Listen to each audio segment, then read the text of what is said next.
Okay, got our wiring pushed back in. It's a very tight fit.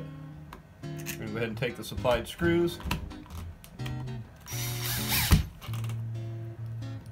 Use them to help. This is actually a great example. Make sure there are no wires that get stuck between when you try to put the box together.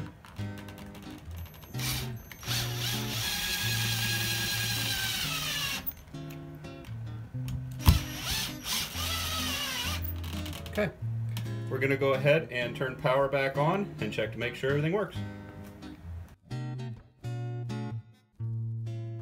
Alright, so we went ahead and turned the breaker back on, and hopefully you can see the little blue blinking light, which is an indicator of power. Testing, and the lights all work. You have the dimmer side working good. So last step, we can put your decor plate on. Decor plate is your simply 2 screws top and bottom. Thanks for watching.